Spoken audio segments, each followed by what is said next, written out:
Assalamualaikum warahmatullahi wabarakatuh.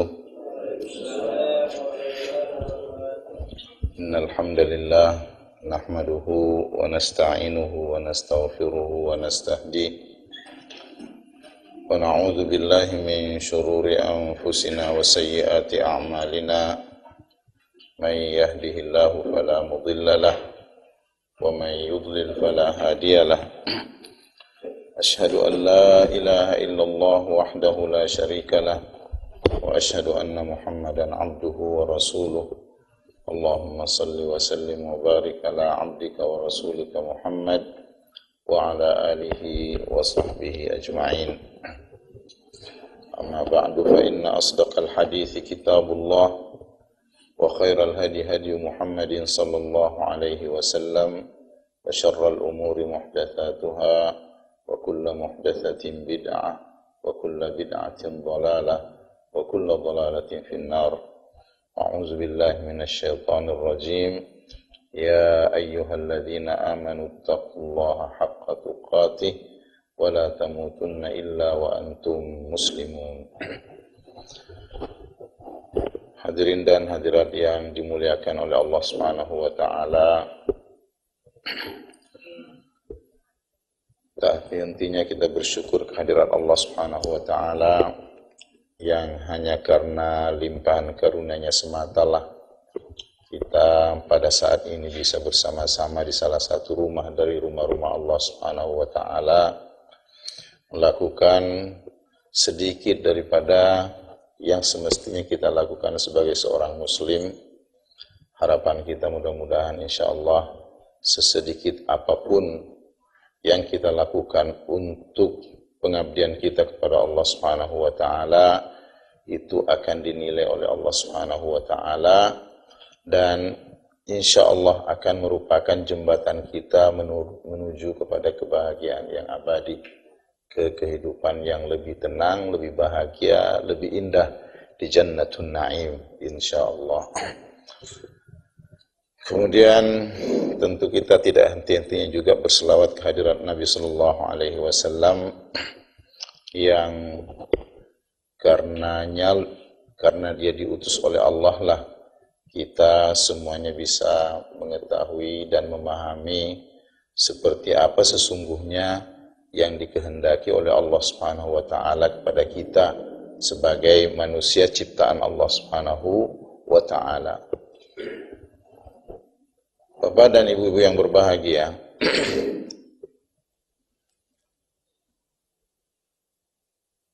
Allah di dalam Al-Quran di penghujung surah Az-Zariyat jelas-jelas mengatakan bahwa salah satu atau tujuan utama dari penciptaan Allah akan manusia adalah untuk beribadah kepada Allah Subhanahu wa taala. Bukan hanya manusia, akan tetapi manusia dan jin. Wa ma khalaqtul jinna wal insa illa liya'budun. Tidaklah aku ciptakan manusia dan jin kecuali untuk semata mengabdikan mereka itu akan dirinya kepadaku, kata Allah Subhanahu wa taala.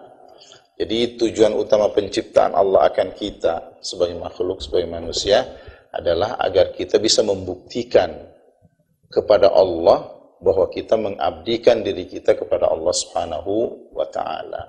Malah dikatakan la uridu minhum min rizqin wa la uridu ay yut'imun innallaha huwar razzaqul al-matin, huwar razzaqu al-alim, ya kan ya.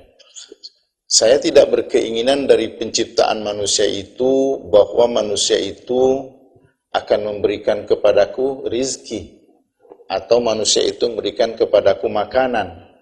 Karena sesungguhnya Allah itu Allah yang maha memberi rizki sesungguhnya. Karena Allah itu adalah maha pemberi rizki. Jadi intinya hadirin dan hadirat yang dimuliakan oleh Allah Subhanahu wa taala, dari sejak pertama penciptaan manusia itu bahwa manusia ini adalah untuk memperhambakan dirinya, mengabdikan dirinya kepada Allah Subhanahu wa taala. Dan yang membuat kemudian syukur kita kepada Allah semakin tidak henti-hentinya, bahwa yang dimaksud dengan pengabdian, dengan yang dimaksud dengan penghambaan diri kepada Allah Subhanahu wa taala bukan hanya semata-mata bentuk ketundukan yang sifatnya sering kita lakukan, salat, puasa, haji dan yang lain-lainnya. Akan tetapi seperti yang didefinisikan oleh para ulama-ulama kita, bahwa yang dimaksud dengan ibadah itu adalah ismun jami'un likulli ma yuhibbuhullahu wa yardah.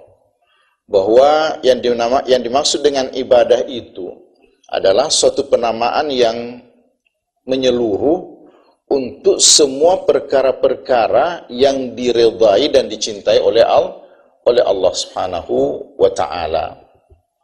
Artinya, kegiatan-kegiatan apapun yang kita lakukan di permukaan bumi ini yang sifatnya perkara-perkara yang disukai dan diridhai oleh Allah Subhanahu wa taala, itu sesungguhnya adalah hakikat ibadah. Malah dikatakan bahwa hidup ini sesungguhnya adalah ibadah semuanya. Qul inna salati wa nusuki wa mahyaya wa mamati lillahi rabbil alamin. Bahwa sesungguhnya solatku, bahwa sesungguhnya nusukku, ibadah hajiku, dan kehidupanku serta kematianku semuanya lillahi rabbil alamin. Saya peruntukkan untuk Allah semuanya. Nah, peruntukan semua amalan-imalan kita karena Allah, atau dalam bahasanya mengkarena Allah kan semua aktivitas kita, itulah hakikat ibadah. Mencari rizki bisa berfungsi sebagai ibadah.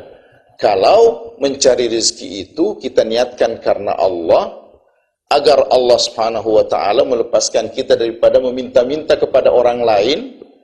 Kalau kita niatkan karena Allah agar kita bisa melakukan tanggung jawab menafkahi kita akan keluarga kita. Kalau kita niatkan karena Allah agar dengan mencari rizki kita bisa makan, dan dengan makan itu kita bisa sehat, dan dengan sehat itu kita bisa tunduk mengabdikan diri kita kepada Allah Subhanahu wa taala. Jadi subhanallah, pengertian ibadah itu adalah sangat luas. Ibadah itu adalah semua aktivitas kita, semua kegiatan-kegiatan kita, tapi tentu dengan syarat apa? Dengan syarat bahwa kita melakukannya karena Allah Subhanahu wa taala, dan kita dalam melakukannya mempertimbangkan petunjuk-petunjuk dan pedoman-pedoman dari Rasulullah sallallahu alaihi wasallam. Seperti itu. Kalau kita menelusuri hadis-hadis Rasulullah sallallahu alaihi wasallam tentang perkara-perkara yang akan mendatangkan kepada kita pahala dari Allah Subhanahu wa taala, atau katakanlah yang akan menyebabkan perbuatan itu bernilai ibadah di sisi Allah Subhanahu wa taala, ternyata benar. Kan sering dikatakan di dalam hadis yang sahih, wa tabassumuka fi wajhi akhika sadaqah. Senyum saat berpapasan dengan saudara se-Islam kita itu adalah sedekah. Sedekah berarti pahala. Pahala berarti di sebaliknya adalah ibadah. Menolong orang, dikatakan bahwa menolong orang mengangkatkan barangnya dari bawah ketunggangannya, kata Rasulullah SAW, itu juga merupakan sedekah. Menuntun orang buta menyeberang jalan, itu adalah sedekah. Menyisihkan sampah-sampah dan kotoran di jalanan, itu juga adalah sedekah. Malah di hadis itu dikatakan bahwa mendatangi istri kita itu juga adalah sedekah. Mendatangi dalam melampiaskan nafsu syahwat kita kepada istri kita, itu adalah sedekah. Sampai-sampai sahabat terheran-heran gitu kan ya Rasulullah, apakah seseorang melampiaskan hawa nafsu syahwatnya itu juga merupakan ibadah, itu juga merupakan sedekah? Rasulullah mengatakan, andaikan syahwatnya itu dia lampiaskan ke yang haram, bukankah dia berdosa? Kata sahabat, iya tentu berdosa. Begitu juga lah andaikan dia melampiaskan nafsu syahwatnya ke yang halal, itu juga merupakan ibadah. Jadi subhanallah. Jadi kalau kita coba menelusuri ajaran-ajaran Islam, subhanallah, hampir semua yang indah-indah dalam kehidupan ini ada dalam Islam. Cuman memang tidak kita nafikan, ada jarak yang begitu luas untuk kita umat Islam sekarang ini antara keindahan-keindahan Islam secara teori yang diajarkan di Al-Quran dan dipesankan oleh Nabi Muhammad SAW di hadisnya, ada jarak yang begitu jauh antara ajaran-ajaran tersebut dengan kenyataan-kenyataan yang dilaksanakan oleh umat Islam. Jadi kalau kemudian orang sedikit mengecilkan Islam disebabkan oleh pelaku umat Islam, itu sebenarnya tidak mengganggu sedikit pun akan ajaran Islam. Ajaran Islam itu akan kelihatan indahnya kalau kita melihat atau mengkajinya melalui dasar-dasar yang ada dalam Al-Quran dan dalam sunnah Nabi Sallallahu Alaihi Wasallam. Ikhwan-ikhwan yang berbahagia, kalau kita coba sedikit menelusuri orang-orang yang non-muslim yang kemudian masuk Islam, hampir ketertarikannya terhadap Islam itu disebabkan karena keagungan dan keindahan ajaran-ajaran Islam melalui Al-Quran dan Sunnah. Keluar biasaan ajaran-ajaran Al-Quran itu dan keluar biasaan pedoman-pedoman yang Rasulullah SAW sampaikan dalam hadis-hadis sahihnya.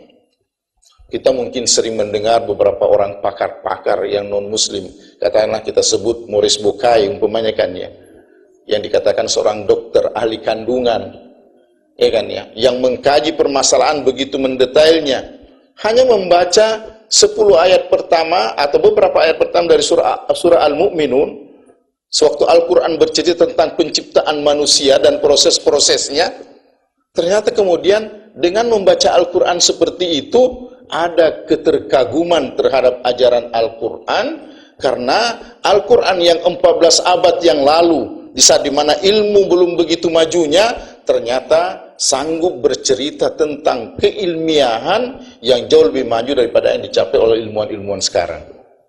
Subhanallah. Sering banyak kita sebutlah. Dan saya sendiri beberapa kali bertemu dengan seseorang yang kemudian tertarik pada Islam melalui bacaan-bacaannya akan Al-Quran, melalui kajian-kajian yang mendalam tentang Al-Quran, lalu kemudian ingin memperdalam lagi dengan datang, katakanlah ke Mekah, untuk belajar tentang Al-Quran lebih mendalam lagi. Ternyata kemudian mereka dibenturkan oleh kenyataan-kenyataan perilaku umat Islam sendiri. Ini yang saya katakan bahwa terjadi jarak yang begitu jauh antara teori-teori Islam yang begitu indah dengan kenyataan-kenyataan yang dipraktekkan oleh umat Islam dalam kehidupan nyatanya. Ini masalah kita tentunya. Ada seorang teman dulu sama-sama kuliah di Mekah itu, orang Inggris berkulit hitam, mengatakan, alhamdulillah, saya kenal Islam itu dari Al-Quran. Andaikan saya mengenal Islam itu daripada pelaku umat Islam, mungkin saya tidak akan pernah masuk Islam. Ini tantangan sesungguhnya. Tantangan untuk kita. Karena Al-Quran tidak kita ragukan lagi. Ajaran Islam tidak akan ternodai dan tidak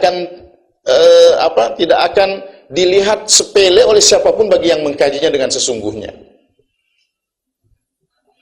Cerita seorang teman dulu sekolah di Mesir, kemudian dia ditugaskan oleh Rabita Alam Islami untuk berdakwah di Amerika, dan selanjutnya dia mukim di sana dan kemudian menjadi warga negara di sana. Beliau menceritakan ada satu dai orang Amerika sekarang yang namanya Yusuf Estin. Mungkin sering kita dengar gitu kan ya, seorang dai terkenal. Itu asal muasal masuk Islamnya hanya sederhana sekali. Sederhana sekali, dia mendengar seorang sahabatnya dari India membaca salah satu ayat dari surah An-Nur. Dikatakan di situ bahwa au kadzulumatin fi bahril lujjin yaghshahu maujun min fawqihi maujun min fawqihi sahabun zulumatun ba'daha fawqa ba'd idza akhraja yadahu lam yakad yarah. Dikatakan bahwa di kedalaman air itu ada kegelapan yang luar biasa, kegelapan di atas kegelapan, lalu di atas kegelapan itu ada awan yang andaikan seseorang mengeluarkan tangannya saja dia akan tidak lihat. Padahal orang ini sesungguhnya sedang mengkaji tentang makhluk-makhluk Allah di kedalaman air. Sehingga pertanyaan yang muncul kemudian, karena ternyata ayat yang dia baca itu betul-betul mewakili tentang kajian-kajiannya, dan pertanyaan yang muncul kemudian adalah, dia bilang sama temannya, "Hai sahabat, apakah Muhammad nabimu itu seorang pelaut? Seorang yang pernah hidup di lautan lepas, yang sering menyelam?" Ya kan ya? Dikatakan bahwa sesungguhnya Muhammad itu tidak pernah melihat laut. Dia hidup di padang pasir dan tidak pernah melihat laut. Sehingga sewaktu kemudian melihat ayat-ayat Al-Quran memaknai permasalahan keilmiahan yang begitu detail, tidak ada pilihannya kecuali memilih Islam sebagai agamanya. Itu kalau kita mencoba mengkaji Al-Quran. Bapak dan Ibu yang berbahagia, permasalahan yang menantang sekarang adalah bagaimana mendekatkan diri kita sebagai seorang muslim, mempersempit jarak antara keindahan ajaran-ajaran Islam yang ada dalam Al-Quran dan Sunnah dengan perilaku kita. Itu yang paling penting. Karena tidak kita nafikan, sewaktu Rasulullah Sallallahu Alaihi Wasallam mengatakan, Innallaha jamilun yuhibbul jamal, ya kan ya, bahwa Allah itu indah, senang dengan yang indah-indah. Senang dengan yang diindah, senang dengan kebersihan, senang dengan keberaturan, senang dengan ketepatan janji. Nah, kenyataannya kemudian adalah bahwa yang paling jorok siapa? Yang paling tidak tepat waktu kalau berjanji siapa? Yang tidak amanat siapa? Yang khianat siapa? Kalau kita mau melihat negeri-negeri semuanya lah, dikatakan negeri yang paling korup negeri apa? Negeri yang paling miskin negeri apa? Pada Rasulullah SAW mengatakan, kadal faqru ayyakuna kufran. Hampir-hampir kefakiran itu mengantarkan orang kepada kekafiran. Jadi perlu apa istilahnya? Perlu keseriusan dari kita semuanya untuk mencoba semampu yang kita bisa, di peluang yang Allah berikan kepada kita, di jabatan yang Allah sempatkan untuk kita pegang, untuk mencoba menerapkan ajaran-ajaran Al-Quran yang sesungguhnya, ajaran-ajaran Nabi yang sahih ke dalam kehidupan kita. Kalau tidak, akan tetap terjadi jarak yang begitu jauh, gap yang begitu jauh antara indahnya Islam secara teori dengan kenyataan-kenyataan yang terjadi di praktik umat Islam. Nah, hadirin dan hadirat yang dimuliakan oleh Allah Subhanahu wa taala, mungkin cara yang paling efektif, dan itu memang seperti itu yang dilakukan oleh Rasulullah sallallahu alaihi wasallam, adalah dengan memulai permasalahan itu dari diri kita, lalu kemudian berusaha setelah itu terterapkan dalam diri kita untuk kita ajakkan kepada teman-teman kita di masalah pengamalan ajaran-ajaran Islam. Karena kalau kita hanya berusaha untuk hidup sendiri, sibuk dengan diri sendiri, tidak ada kecenderungan untuk peduli terhadap apa yang terjadi terhadap umat, kita akan seperti ini terus selama-lamanya. Ada kepedulian. Makanya Rasulullah SAW mengingatkan kita, "Man lam yahtam bi umuril muslimina falaysa minhum." Siapapun yang tidak peduli terhadap permasalahan-permasalahan umat Islam, maka dia bukan dari umat Islam. Mesti ada kepedulian. Karena Rasulullah SAW pun dan para nabi-nabi yang diutus sebelum Rasulullah SAW pun semuanya diutus untuk menjadi pengajak, menjadi dai, mengajak kepada kebaikan. Dan itulah sesungguhnya yang diwariskan oleh Nabi kepada kita. Di khutbah terakhirnya Nabi SAW di Arafah, sewaktu dia mengerjakan Hajjatul Wada, haji penghabisan, sewaktu Rasulullah SAW di pesan-pesan terakhirnya, karena setelah pulang dari haji itu Rasulullah hanya hidup tidak lebih dari 3 bulan, lantas meninggalkan dunia ini. Di situ dikatakan setelah Rasulullah menyebutkan ajaran-ajaran terakhirlah penentu tentang apa yang ingin Rasulullah pesankan terhadap umatnya, di penghujungnya Rasulullah SAW mengatakan, "Falyuballighi syahidu al-ghaibah." Hendaklah orang yang hadir di sini sekarang ini menyampaikan apa yang mereka dengar dariku kepada yang tidak mendengar. Ada tanggung jawab menyampaikan pesan-pesan Allah, ada tanggung jawab menyampaikan pesan-pesan Rasulullah SAW kepada orang yang tidak mengerti. Ini adalah pekerjaan para nabi, inilah pekerjaan para rasul, menjadi tanggung jawab mereka semuanya untuk menyampaikan kebaikan-kebaikan itu kepada yang tidak mendengarnya. Karena hadirin dan hadirat yang dimuliakan oleh Allah Subhanahu wa taala, sendiri dalam kebaikan juga tidak indah. Sendiri masuk surga pun tidak baik, tidak bagus.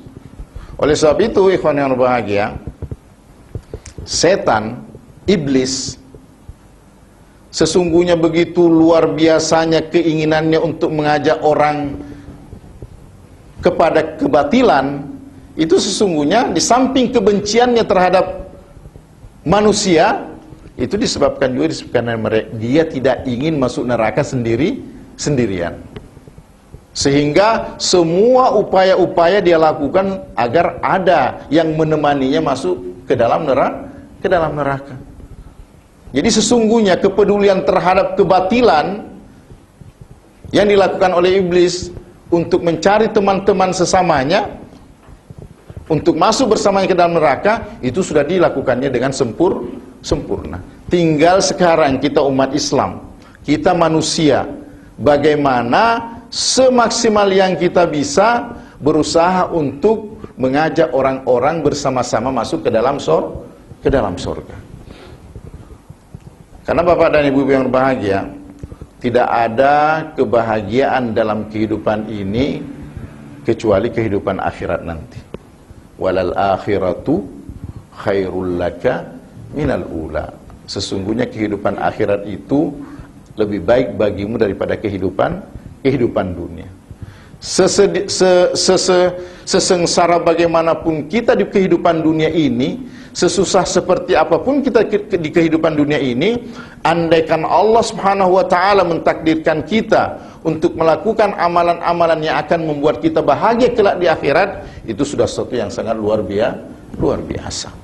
Apalagi kalau kita alhamdulillah fid dunya hasanah wa fil akhirati hasanah. Kalau di dunia menjadi orang baik, bahagia, dan di akhirat juga menjadi orang yang baik dan bahagia. Dan tidak ada jalur untuk mencapai itu kecuali dengan kembali berusaha mengamalkan ajaran-ajaran Al-Quran dan mengamalkan ajaran-ajaran sunnah Rasulullah SAW. Karena kalaulah kita katakan tadi bahwa Allah menciptakan kita agar kita bisa menjadi orang yang taat tunduk beribadah kepadanya, dan ibadah itu adalah perkara-perkara yang disukai dan dicintai oleh Allah Subhanahu wa taala. Untuk sebuah ibadah itu betul-betul dicintai oleh Allah, disukai oleh Allah Subhanahu wa taala, sudah kita katakan tadi, sumbernya adalah syaratnya hanya ada dua perkara. Yang pertama yang kita katakan bahwa mesti semua yang kita kerjakan itu kita kerjakan lillahi ta'ala. Dan yang kedua, semua yang kita kerjakan itu mesti seperti yang dicontohkan oleh Rasulullah sallallahu alaihi wasallam. Dalam beribadah ini kita tidak boleh mengada-ada. Semuanya mesti bersumber kepada apa yang dicontohkan oleh Nabi sallallahu alaihi wasallam. Dan Bapak dan Ibu yang berbahagia, inilah yang semestinya tidak henti-hentinya untuk kita ajakkan kepada siapapun agar semuanya mau kembali kepada keindahan-keindahan ajaran Al-Quran dan keindahan-keindahan ajaran sunnah Nabi sallallahu alaihi wasallam. Subhanallah, kalaulah orang mencoba untuk membaca Al-Quran dari awal sampai akhir, tidak ada satupun dari pesan-pesan Al-Quran kecuali mengajak semuanya kepada kebaikan. Dan kalau kita mencoba membuka lembaran sirah Nabi sallallahu alaihi wasallam dari pertama sampai akhirnya, semuanya adalah ajakan kepada kebaikan, ajakan kepada kebahagiaan, ajakan kepada keseriusan untuk menggapai kebahagiaan akhirat. Oleh sebab itu hadirin dan hadirat yang dimuliakan oleh Allah Subhanahu wa taala, kegiatan-kegiatan yang seperti ini yang sungguh sangat sederhana kelihatannya, berkumpul sekali seminggu, sedikit sesungguhnya, tetapi sekali seminggu itu sudah sangat luar biasa. Rasulullah sallallahu alaihi wasallam pun itu kalau mengajari sahabatnya tidak tiap hari, tetapi seperti kata Sayyidina Abi Hurairah, kana yatakhawwaluna bil mau'izah. Rasulullah itu membikin jarak antara satu mau'izah dengan mau'izah yang lainnya. Dikatakan oleh Sayyidina Abi Hurairah di situ bahwa Rasulullah itu kalau menceramahi kita itu paling cepat itu sekali 3 hari. Nah, kenapa? Agar tidak muncul rasa kebosanan terhadap apa yang diajarkan. Jadi sesungguhnya yang kita lakukan ini dengan menggiatkan pengajian di masjid seperti ini, itu sudah sungguh sangat luar biasa. Bisa saja pekerjaan-pekerjaan yang sesungguhnya sangat sederhana menurut penilaian kita, tidak mustahil justru itulah yang akan diterima oleh Allah Subhanahu wa taala. Karena kita tidak tahu mana di antara amalan-amalan dan ibadah-ibadah yang telah kita kerjakan yang akan kemudian bisa menjadi sebab kita dimasukkan oleh Allah Subhanahu wa taala ke dalam surga. Kita tidak tahu. Apakah dengan memberi sedekah sekian, apakah dengan membangun masjid atau membantu siapa gitu kan ya, atau beribadah sepanjang malam atau berpuasa sepanjang waktu, kita tidak tahu. Bukankah sering kita dengar dari ustadz-ustadz kita yang berceramah, dan itu memang riwayat yang benar, bahwa ada seseorang, malah dikatakan seorang perempuan pelacur, hanya rasa kasihannya terhadap seekor anjing yang kehausan, dia kemudian turun ke sumur, dengan sepatunya dia timba air, lalu naik ke atas memberi minum kepada seekor anjing yang sedang kehausan, yang andaikan dibiarkan tidak dikasih minum akan binasa. Kepedulian kepada seorang binatang, kepada seekor binatang, kepedulian terhadap seekor binatang itu pun seekor anjing, tetapi dilakukan dengan penuh ketulusan. Itulah yang membuat jembatan dia menuju surga Allah Subhanahu wa taala. Kan dikatakan Allah memasukkannya ke dalam surga. Sederhana sekali pekerjaannya. Hanya membantu menolong seekor anjing yang kehausan dan diberi minum. Bayangkan andaikan alhamdulillah setiap waktu, setiap saat kita melakukan ibadah dan kedekatan kepada Allah atau takarrub kepada Allah Subhanahu wa taala. Makanya Rasulullah sallallahu alaihi wasallam selalu mengingatkan kita bahwa la tahqiranna minal ma'rufi syai'an. Jangan mengecilkan, jangan menghinakan suatu kebaikan sekecil apapun. Walau antalqa akhaka biwajhin talqin. Walaupun kebaikan yang akan kita lakukan itu hanya semata berceria muka atau bermuka ceria saat bertemu dengan saudara kita. Sederhana kan? Ya kan? Malah di hadis ini dikatakan ittaqun nara walau bisyiqqi tamratin. Bentengi dirimu daripada dicemplungkan ke dalam neraka walaupun hanya bersedekah sepotong biji korma, separuh biji korma. Jadi hadirin dan hadirat yang dimuliakan oleh Allah Subhanahu wa taala, kita berusaha melakukan kebaikan-kebaikan yang insya Allah akan dinilai oleh Allah sebagai ibadah sekecil apapun yang kita lakukan tersebut.